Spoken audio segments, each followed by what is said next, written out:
Hello, hello, hello.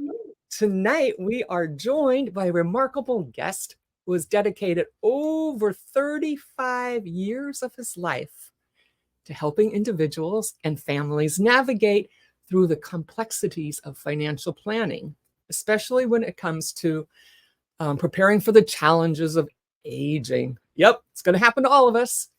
Dan Altmire is a seasoned expert in long-term care and dementia planning. Are you planning for that?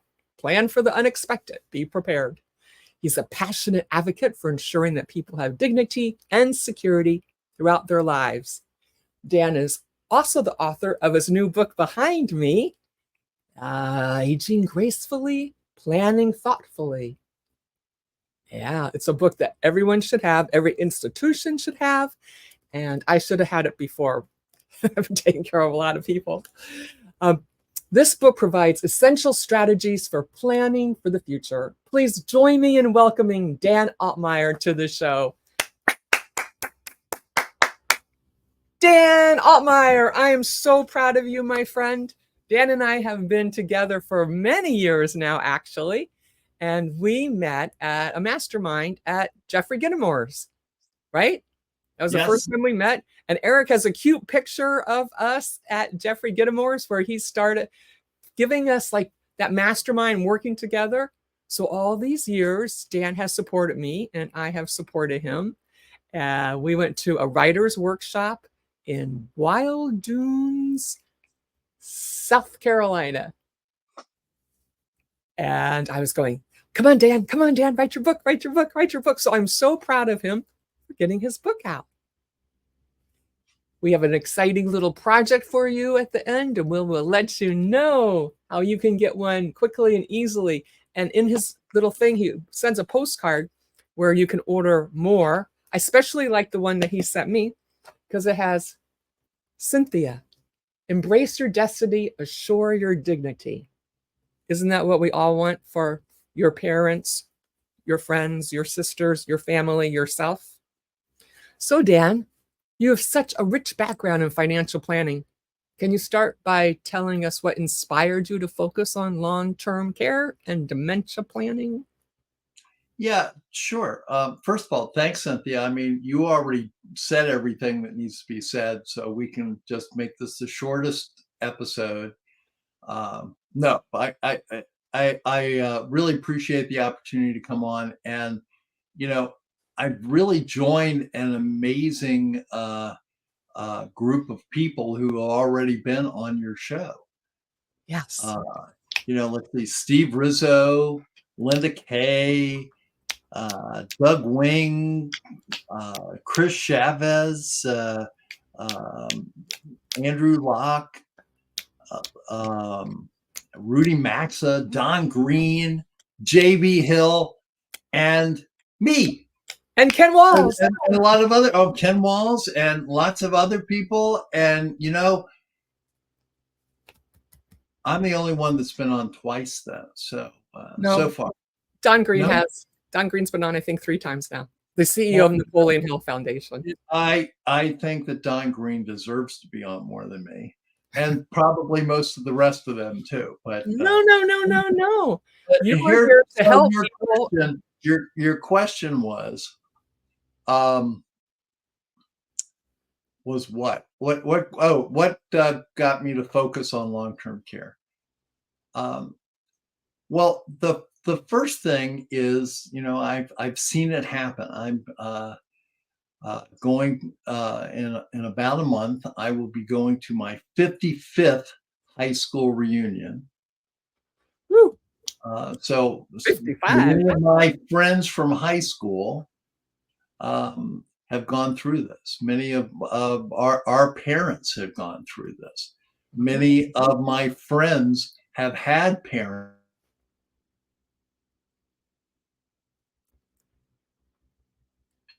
And you might have parents that have been going 24/7.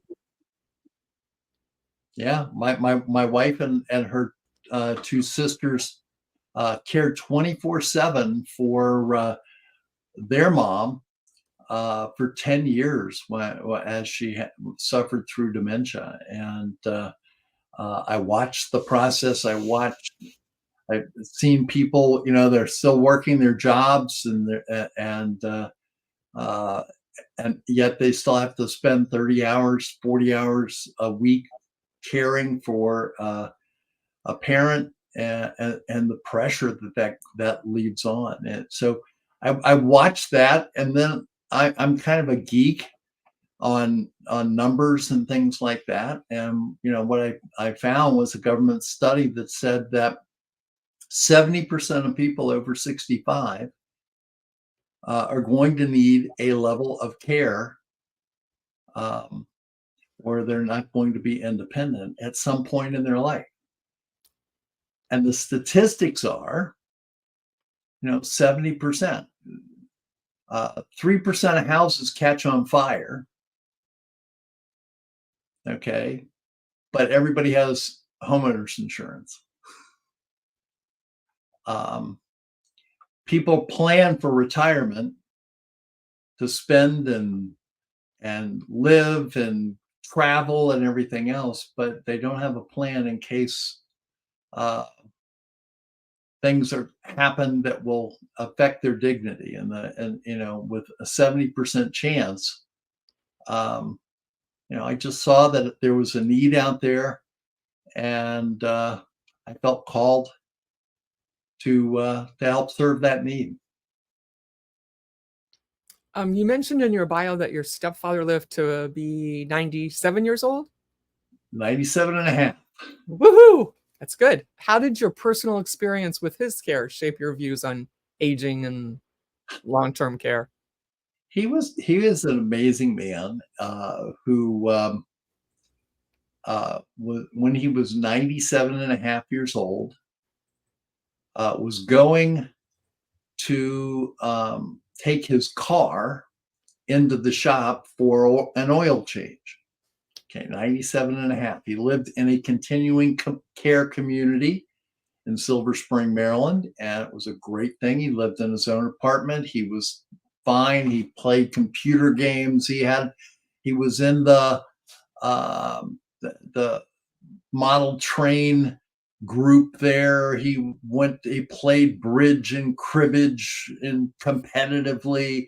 He was I love it. living an amazing life at 97 and a half. Anyway, he was taking his car into the shop, and unfortunately in his apartment he fell and broke his hip.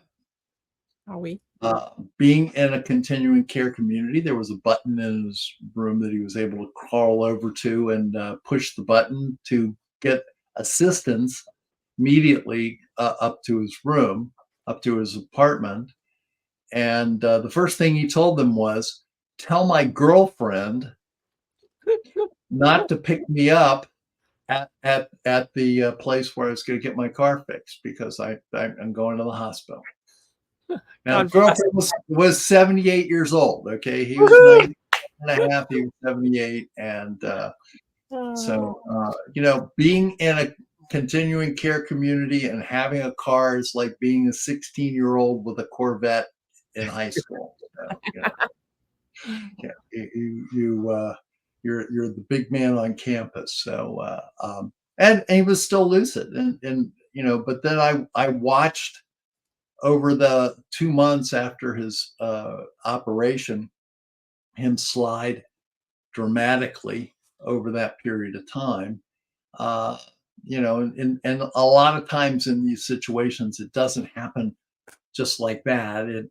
It's a continuous slide, but certainly he wasn't expecting it. He was ready to get back to his apartment and everything. I was there every day, uh, not 24 hours a day. He was getting great care there already, but I was there every day. We talked every day, and some days he was lucid, some days he wasn't. Mm. But as we went through the process, I remember the night before he passed away, I was in the room with him, and he was it was evident that it wasn't going to be long for him. In fact, I was supposed to meet the next morning with the hospice people for them to transfer him into hospice care. But he said to me, "Get me out of here. I want to get back to my apartment." And he grabbed my hand with a really firm grip, and he said, "Where there's a will, there's a way." Oh, And I love it. God bless him, man. Unfortunately, the next morning we got the phone call as I was preparing to go to meet with the hospice people there. Uh, but it spending time with your loved ones as they're going through the good times and the bad times is really important. Yes, yes. I know, People, you've been on that journey. I have been on that journey a number of times, and compassion and being there are two of the biggest things. Yeah, And and listening to them. in my next book, I'm going to talk about some of that. That about the process of caring and bring their legacy to the next generation and ways to do that, and Ooh, getting the stories that they have so that they don't die with them. And it's like our friend Jeffrey Gitomer, who has just done a whole artificial intelligence of all of his writings, mm-hmm. where they have he can speak to you, and he could do that 20 years from now, even if he's not here anymore. And we have the technology to pass these things on, and not let the memory just be what what survives whatever way. So it's a great story. One day, and I'm getting off track here, but one day when I was with him, just out of the blue, he talked to me about being in Newport News, Virginia, in a movie theater on December 7th, 1941. They turned off the movie and they said, "Everybody go home. We've just been attacked." I never knew he was in Newport News, Virginia. Huh. And soon after that, he volunteered to join the Army Air Corps, and I had never heard that story before. And in his 97 years, he never told me, and in my existence, I had never heard that story. So there's things that you get by being around them, but it would be even better if you could pass those along to the next generation and the next generation and the next generation. Did you record that by chance? No, I was not smart enough back then. But now we are, guys. So record, save the legacy, write down those little special quotes they say, or those little things. You have these things now. You can record people. You can video them. It's very easy. It's not a big production. You don't have to get Eric to do it for you. But you can. So what are some of the biggest misconceptions people have about long-term care and dementia planning, Dan? Well, the first one is it's not going to happen to me. Remember, 70% is the number.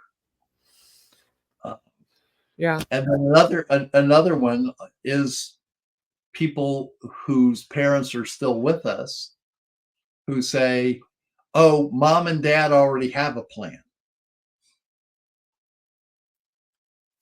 And what I like to tell people, what I like to tell people all the time, which you well know, Cynthia, from your experience, and that is, if you don't know your parents' plan, you're part of it. and where all the passwords are to everything. Oh, yeah, everything like that. I mean, what the insurance is, advanced directives, all those kinds of things that are in place. Where are they? Are you involved? There's so much So that much. you need to have lined up, and the more you have lined up, the better you are. The other thing that we're still dealing with, my stepfather passed away almost 5 years ago, is that we're just going through a lot of his stuff Ooh. to get to move it into Goodwill or keep it, save it, whatever. But with my wife's mom, she had a lot more of her stuff lined up as to what where things should go and all that stuff. So it was, but these are all the things that you need to know. But from a planning standpoint, Cynthia, the I think the most important misconception that people have is that long-term care insurance is one thing. You need to be a And detective. long-term care planning is one thing. There's a lot involved in the planning process. Insurance is not necessarily part of the planning process, but uh, a lot of people think that long-term care insurance is what long-term care insurance originally was, which was a health insurance-based plan that goes up in price as costs go up. And so all of a sudden you're 80 years old and you get a 62% rate increase. And you go, oh my gosh, I've been paying in this forever and I have no equity in it and anything else. Now, those policies are still around and they serve a purpose in the right situation, but there's new types of long-term care insurance that don't have those attributes. They're either based on an annuity basis where benefits can be paid out of the plan tax-free, or they're life insurance-based plans where uh, the tax-free benefits can come out of the life insurance policy. Um, each one is appropriate for certain situations and not appropriate for others, and so that's why you need a professional to help you go through what options are the best for you and what options you can qualify for. Because, you know, somebody asked me a question the other day, when's the best time to get a long-term care insurance policy? And I said, Now. actually, no, yesterday. Yes. Even better. Okay. But now. But now, because you're probably never going to be healthier than you are today as far as qualifying for the policy, and you're never going to uh, have the same set of options, as time goes along. And the worst thing to do is to be in a situation where everything's a crisis. As I used to tell my financial planning clients when I first started in the business, the longer you go out on the decision tree, the further out on a limb you are. Good analogy. So, And, as you said, longevity is a double-edged sword. Can you yeah. explain what you mean by that and how it impacts financial planning? Well, the longer you live, the longer your assets and your planning need to take care of you. And the longer you live, the more chance you have that there are going to be certain things that develop in your body from your genes or your life experience and everything else. And so if you live to be 70 and you're hit by a car, um, uh, your body, it's different than if you live to be 90 and you've had different things happen to you. Also, the longer you age, uh, the higher the risk of dementia and Alzheimer's. Mm. And so, not that it's only uh, older people that get dementia or Alzheimer's, but and Alzheimer's is a part of dementia. So it's a type of dementia.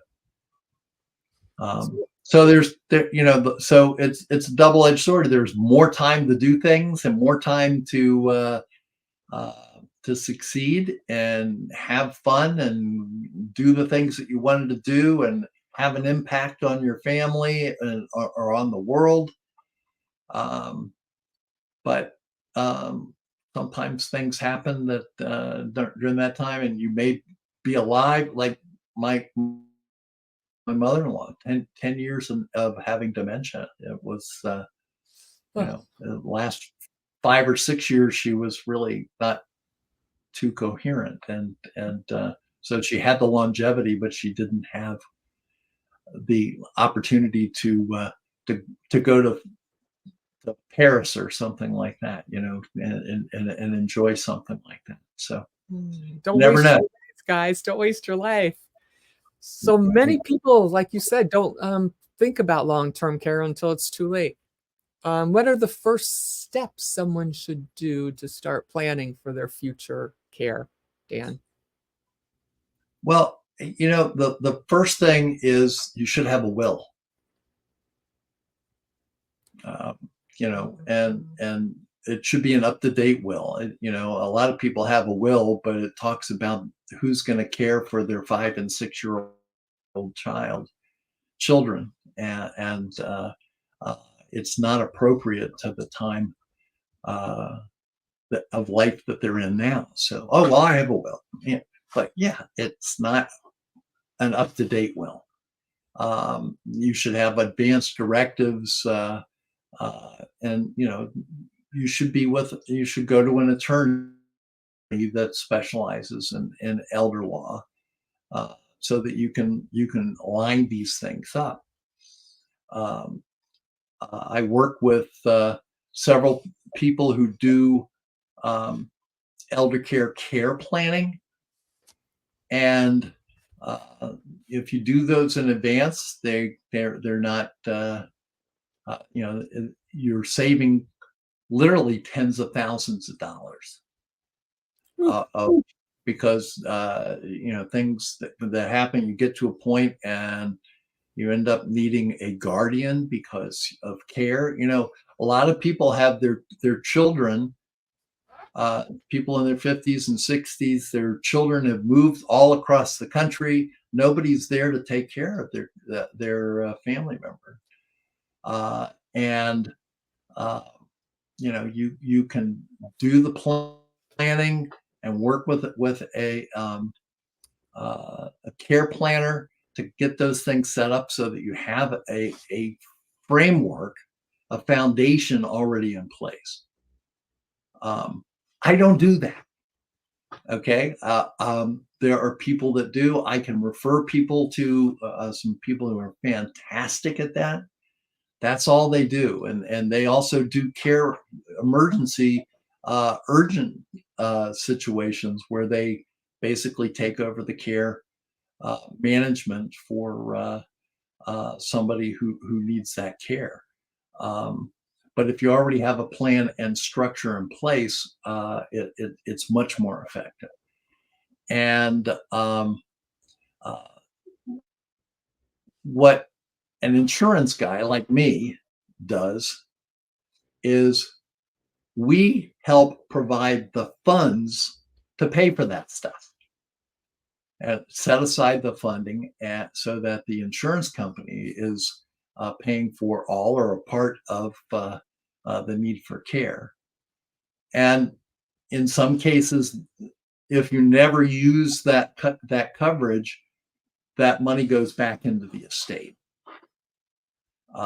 so that it goes for your financial legacy that you leave to your beneficiaries, whoever those people or whatever organizations that would benefit from those care. But you have a care plan in place. And again, we don't know what taxes are going to be when you have these problems, but most long-term care plans pay money out tax-free, so you don't have to take out the taxes of the money that comes out of these plans, so that you can pay for your care directly, as opposed to having to say, okay, well, I got to set this money aside for the taxes.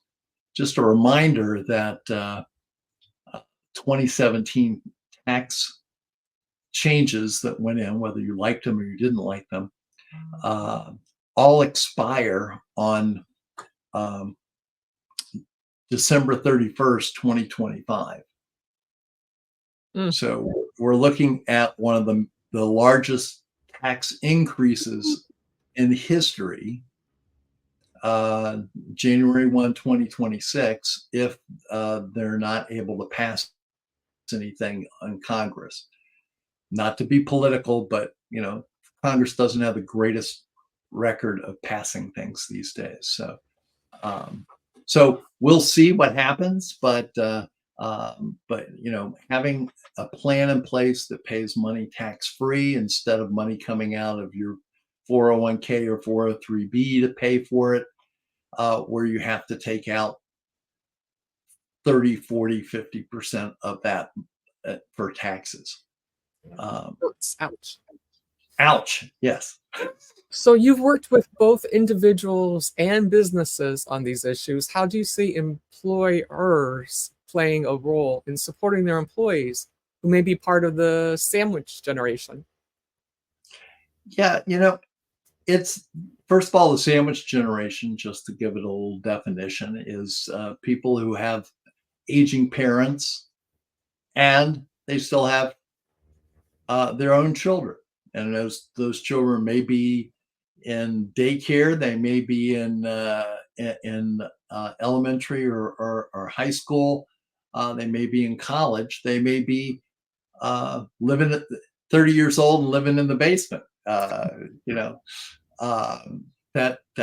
a possibility. But they also are dealing with their parents, and they're being pulled in two different directions. The analogy I always like to use is back in the 80s and 90s, they had a toy called Stretch Armstrong. Oh, yeah. And you pull his arms apart like this, and that's what these sandwich generation people have to deal with. The issues on both ends pulling on them. Plus, they have a job, and if they're doing caregiving on top of that, planning, making appointments for their aging parents, worried about finances and everything else, it can affect their work product.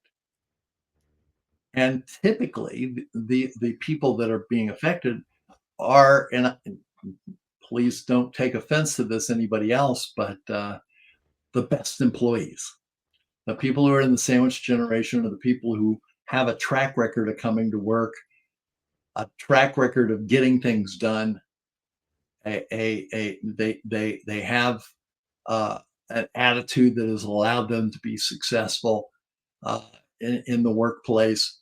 And if they're in a stress situation, if they're coming to work with 5 hours worth of sleep, if they're getting their bodies are starting to fall apart too, caregivers have a much higher incidence of family caregivers have a much higher incidence of illness, and also they tend to pass away sooner. Yeah. And so what can a employer do? Well, employer can bring planning it in as an employee benefit.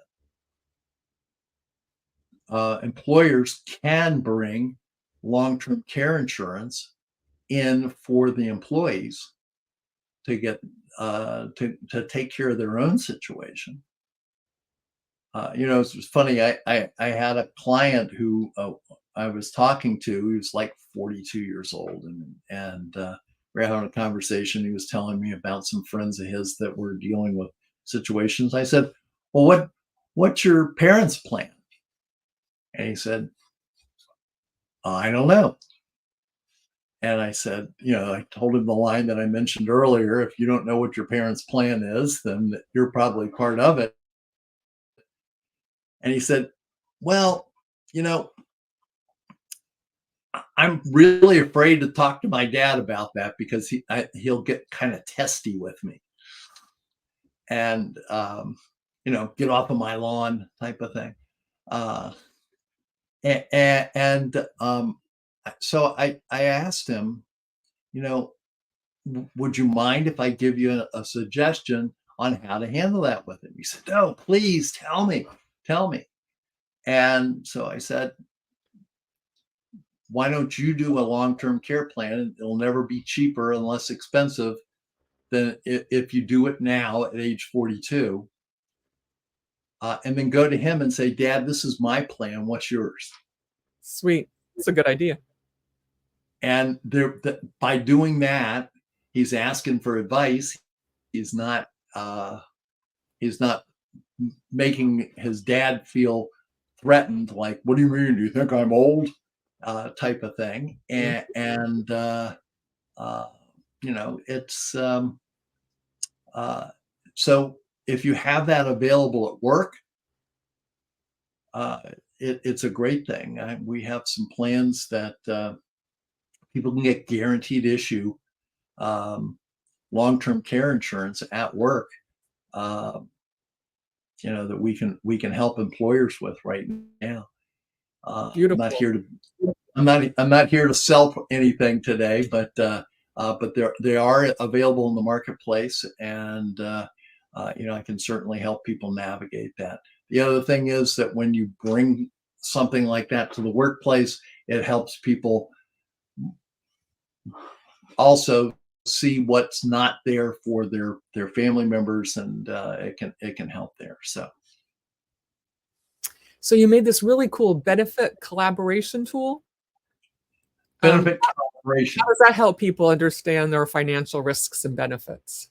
Well, you know, one of the things that brought me into employee benefits in the first place was I started um, working with businesses and helping them with their health insurance. And this was back in the late 80s, early 90s. And I was watching as, back in those days, if you had $100 deductible on your health insurance, you had a bad plan. Um, it was it was the good old days of health insurance. Okay, people had maybe $500 maximum out of pocket on their health insurance, and then it was covered 100%. Um, but I was watching as those numbers were changing, as people were going more to $250 deductibles and $500 deductibles, and out of pocket limits that were $1,000, $2,000, $4,000. But while the health insurance was changing, the saving habits of Americans was not. And so there was more and more liability that was there. And so people would tell me all the time, "Oh my gosh, I didn't know that wasn't covered. I didn't know I had that much of an out of pocket," even though it was in the paperwork that they signed, even though it was in that boring 40-minute meeting that employees have where the person comes in and drones on about their health insurance and everything. Um, most people don't pay attention, especially nowadays, because they're on their phone uh, instead of paying attention to the information. And so what if I did was I came up with a plan that would basically say, here's what's covered in your health insurance. Here's your liabilities. How are you prepared for that? What's your gap? You know, you've got a $5,000 out of pocket maximum. What happens if you end up in the hospital and you have the $5,000? Where's that coming from? You have it set aside in a separate account so that you're not going to use it just to protect yourself. So benefit calibration really gave us that. Is it in this book? It is not. It is not. So how can our listeners start implementing right now? I'm sorry, what? How can our listeners, like we got Eric B. Flanora right now, he says, hello, good evening and God's blessings to all. And Nick says 100%, Nick Ogilvy. Hi guys, thanks for joining. It's so fun to have you. You know what we're talking about and you know you need to plan now. So so when I did benefit calibration, that was a tool that we used at open enrollment for employers, the groups that we have. So that was basically how it was accessed. But good point. I should probably put a website out there just so people can use it now that that it's, and hopefully it can help them with that. So see, you've already given me another idea. Woohoo! That's what I'm here for. You said that planning for care is not about increasing the likelihood of needing it, but being prepared when it happens. Can you explain why this mindset is important? 70%. 70%. Did you hear that, guys? 3% to burn down your house, 70%. 70% chance. When it's a 70% chance of rain, you should bring an umbrella. Check. So in your experience, what are the biggest challenges people face when trying to plan for dementia and long-term care, besides getting started? Well, I mean, the biggest plan, the biggest reason that people tell me that they not do it is, number one, that they're going to get around to it later, but it's really not important now. Number two, it's too expensive, because they have a misconception of what it's going to cost. And to get insurance for that, of course, you don't have to have insurance. You should have a plan. And then the third thing is, it's not going to happen to me. Yeah. And we're all getting old, guys. I work out every day and I get this and that, and God bless them. I hope you live a long time, but again, the longer you live, the longer things have to happen. And so those are the main things, the main reasons why people haven't set up a plan. And I think most of it's procrastination because they don't want to think about it. Why do people not have a will? Oh, because it makes me think about it, that I'm going to die. Well, guess what? That's 100%, not 70%. Nick Ogilvy's 100% is there. So that's right. Yay, Nick. And Nick already beat the odds. Good for Nick. How does having a predetermined plan for care and funding impact a family's emotional and financial well-being? Mm-hmm. Wow, you must have read my book or something. Yeah, thank you for that. My pleasure.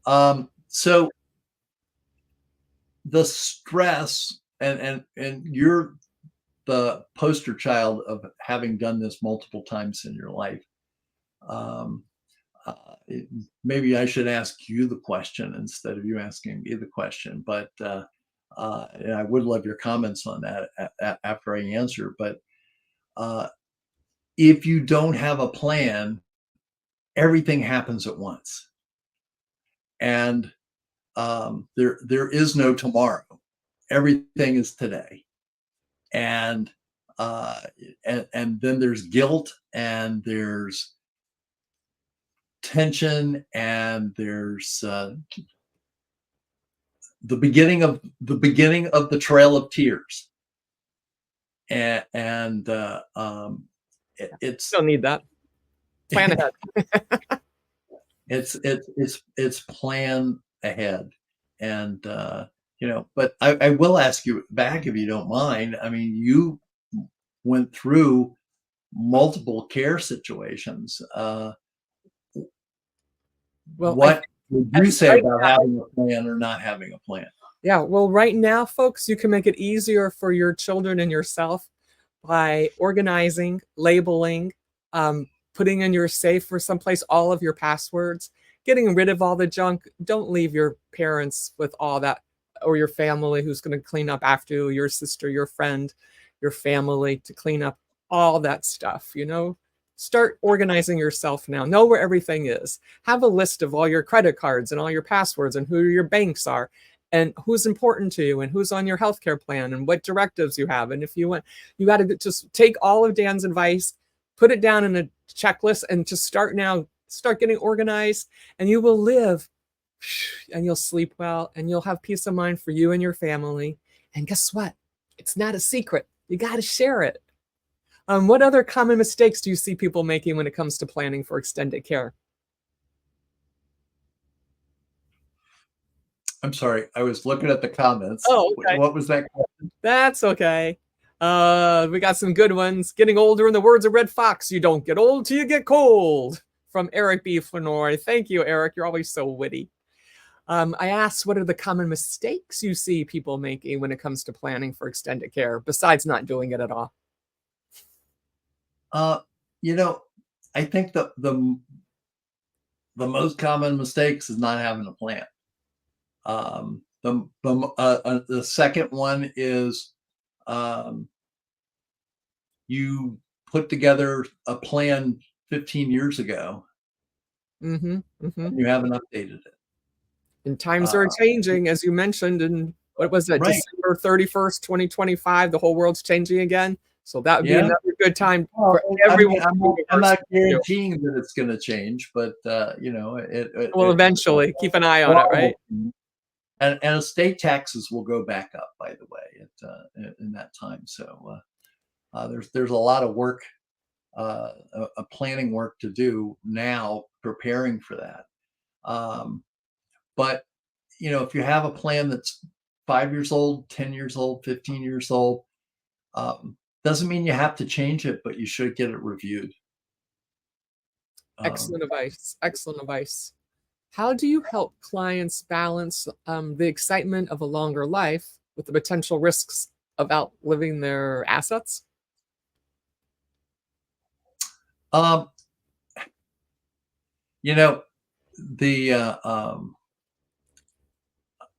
a friend of mine in the financial planning world said that based on the 4% spending rule for retirement income out of your 401k and or qualified savings, um, uh, a lot of people, again, here's the same number, 70%, um, uh, that you have a 70% chance that using that 4% rule that you're going to outlive your money.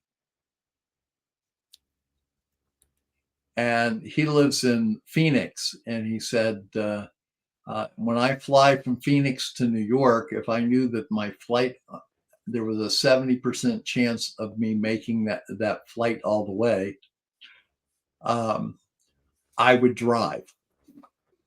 Mm-hmm.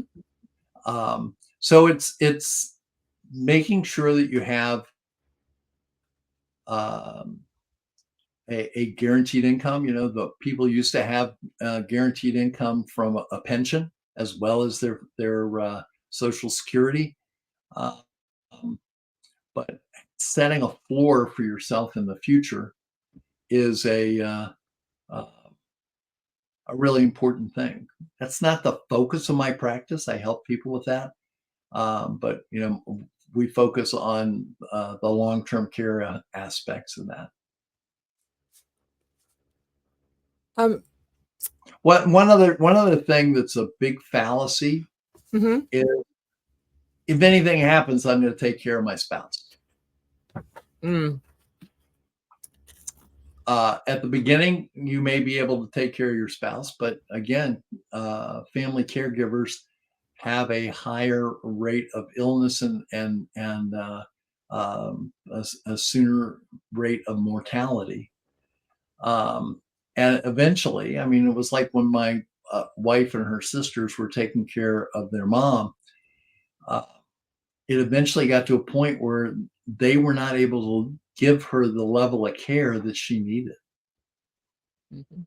And it's so important to have the right care, not just I'm obligated to do the care. The other thing, which I'm sure you're very familiar with, is that you stop being the spouse and become the caregiver. You stop being the child and you're the caregiver. And so it's a tough uh, a tough road, and that the mistake is I can take care of it all. Yeah, I did, and I'm just recovering. I'm just coming back to me. Thank you so much. So, how do you see the landscape of long-term care changing in the next 10 to 20 years, especially with advancements in medical technology? Well, there are a lot of really neat things that are coming on that can change longevity, and as well as um, you know there's electronic monitoring. You can wear your iWatch or your uh, Galaxy Watch to check on your heart and everything. They have monitoring for diabetes. They have drugs that the Ozempics of the world that can lower A1C and help with heart problems, and so there's lots of things that can affect longevity. Also, there's a lot more uh, uh, communities that are coming up that are focused on care as we have more and more people living longer, and so it's there. But a lot of people, one of the other misconceptions is Medicare is going to take care of my plans. Medicare helps you for about 100 days, 90 days, and that's it. Yeah. After that, you need to have a plan, or you can go on Medicaid. But you have to be on Medicaid. You have to really be have no assets, or very few assets. And I work with some Medicaid planners that can help people in that process. But it's not the level of care that most people aspire to. And so as we age, and hopefully we're healthy, and when we age, um, here I'm going to ask you an interesting question, Cynthia. How old do you expect to be? How old do you expect to live to? 113. 113. Mhm. What's happening on when you're 112? Are you still lucid and active, or Absolutely. okay? I take good care of myself, and I Okay. intend to be there for my grandchildren. I know you've got a lot of grandchildren. I'm working on number 1, and Well, we're working on in the beginning of September on number 8. So yeah. so the but And hi, Tom if Tom, you're and going to live to be yeah. 113, Yeah, isn't that a great number? that's a Because, great number. with all the And the medical 112, advancements. at 112, you're doing great, just like you are today. Yeah, that will be the plan. So God willing, it's up to him. I'm here to serve. why wouldn't you live past 113? Oh, I could. Yeah. Okay. So As long as that's I look fabulous, darling. absolutely, and you'll still be starring in movies and things like that. So Yeah, I'll be getting more roles because yeah, exactly. Um, Yeah, all your competition will be dying out. well, they're in the better place and beaming down whispers so I can be better and learn from everything, everyone, and every medium. And thank you, God. And yeah, absolutely. Oh, my grandkids. Huh, that's cool, Tom. Yeah, That would be really fun. You can say back when you had to dial the phone. You've been an advocate for better education around these issues. What are some of the key resources you recommend for those willing to learn more? After they get your book. And you got a deal for them, right? You got a coupon, you got a special. Yeah, and we'll talk about that in a second. But okay. Yeah, in my book, there's an outline of different resources. There are a lot of resources that you can go to, and you can start with your local or state Department of Aging. You can go to a lot of resources that the federal government has. You can find a planner that is that focuses on this. There are a lot of people who are licensed that can offer these types of insurance and planning, but that's not what they focus on. And if I need heart surgery, I love my personal care physician. They do a great job, but I don't want them doing surgery on me. Correct. That's not their gig. And Tom feels like he's 113. Tom, you're an amazing guy. You have to go for your passion. You're doing your passion. You got to live a little. Tom's an amazing guy. 105 is good enough for Eric. Yeah. Only God. Anyway, so you want to talk about the offer? I'm sure. Listen to this, guys. Okay. Because you're a Cynthia Manion viewer. And that's Cynthia you and all of you. And you're all amazing. That's right. Because you're amazing. I'm amazing. We are amazing. By going to and Eric's gonna pop that up. TPS there. Oh, there it is. Bespoke-ltc.com, and there's a coupon in there. And if you type in Manion 500, it's going to cost you 500 pennies. To get my book. It's just basically going to cover my my mailing costs, and that's it. It's usually $24.95 if you want to buy it in bulk. If you want to buy 500 copies, we can work out a deal. But it's there. We're doing the official launch next Wednesday, but today is pre-launch, and this code lasts until September 15th. So you can utilize this, and it's because Cynthia Manion is so special. Oh, thank you. And that a gentleman that I met in the Ohio airport in Cleveland yesterday has a facility for over 55 and aging and dementia people.